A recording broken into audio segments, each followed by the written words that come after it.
Hey, beautiful people. So we are back and we are getting ready to do the case study of the week. Now, we're doing a case study. There are three things that I want you to consider and look at when you're trying to figure out exactly what's going on with this client and possibly what is the diagnosis. This is a diagnosing. And you can follow along, look at the screen, or you can mute it and just do it on your own, or you can just look away from the screen and just listen. When I get to the second screen, it is going to show the answer. So hopefully by then you have an idea of what the diagnosis is and you've been taking notes throughout. And of course, you can always pause. So when looking at a case study, there are three things I want you to consider. Number one, the presenting problem. Start by looking at the client's main issue or the reason that they're actually seeking treatment. Like, what are their actual symptoms? What are the concerns here? And then secondly, I want you to look at the duration and the severity. Like, how long has this client been experiencing these issues? Have they worsened over time? Have they remained the same? Do they fluctuate based on intensity? And then last but not least, the functional impairment. How have these symptoms impacted this individual's life? Is it causing problems in their relationship? Is it causing problems at their job? And so forth. So we want to look at those three things: the presenting problem, duration and severity, and functional impairment. Let's move on and talk about Miss Laura Simmons. So Laura Simmons is a 28-year-old woman who presents to a mental health clinic after an explosive argument with her partner, during which she threw objects and screamed uncontrollably. She admits to frequent episodes of intense anger and feelings of abandonment, often feeling that her partner will leave her. Laura describes her relationships as all or nothing, with constant cycles of idolization followed by deep disappointment and anger. She reports engaging in impulsive behaviors such as binge drinking, reckless spending, and occasional self-harm, which includes cutting, when she feels emotionally overwhelmed. In addition, Laura recounts periods where her mood shifts dramatically. She describes episodes lasting several days to weeks where she feels euphoric with excessive energy, rapid speech, and impulsive actions like starting grandiose projects or spending large amounts of money without consideration of the consequences. During these episodes, Laura requires little sleep and becomes easily irritated if others attempt to curb her behavior.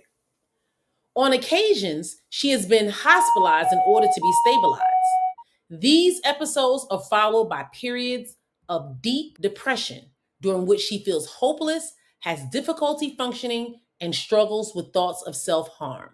Laura's family history includes mood instability in her mother, and she has a history of strained relationships with both family and partners. So you guys are welcome to pause and just kind of think for a moment on what you think Laura's diagnosis is. And I do want to give you guys a hint. It is two. She has a dual diagnosis. So we're looking at two diagnoses that Laura will be diagnosed with. Moving on. So we're going to look at the answer for this, what we got for her dual diagnosis. Number one, she has bipolar 1 disorder. Most of you who've been watching my videos, or if you've been in any groups with me, or you're a current supervisee of me, you know how I get you to differentiate the difference between bipolar 1 and bipolar 2.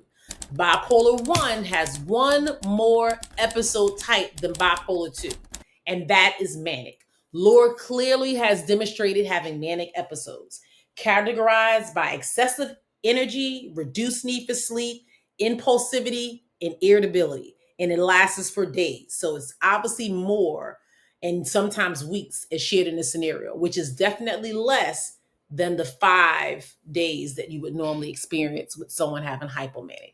All right. And it gives a little bit more information for those of you who want to read the screen on the difference between manic and why she's bipolar 1 and things with bipolar 2. Her second diagnosis is borderline personality disorder. She exhibits clear symptoms of having BPD.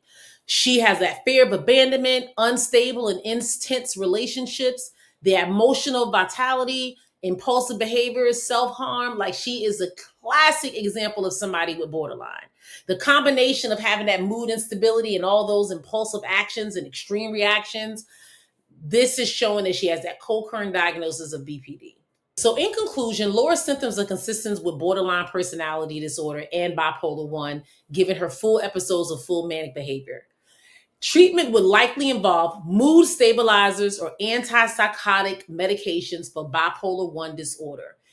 Also, in addition, the treatment modality that we will look at treating Laura with is dialectical behavior therapy, DBT, which is highly effective for managing the emotional dysregulation and impulsivity that clients with BPD have. So I hope this case study has been hella helpful to you guys.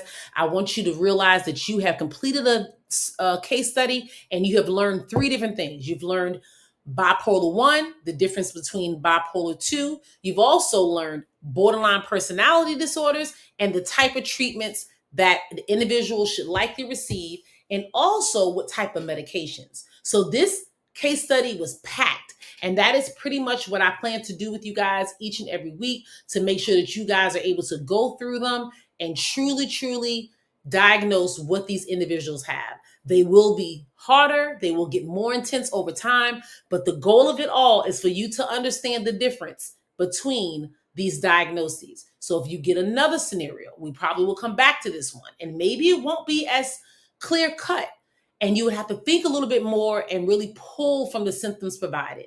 But right now, guys, I want you to build your confidence, know that you got this, and focus on the key elements of each and every one of these diagnoses to lead you to success. I hope this continues to bring you the information you need. Make sure you like, make sure you subscribe, and please comment on how this video has been helpful to you. Until the next one, I hope you have an amazing day. Be blessed.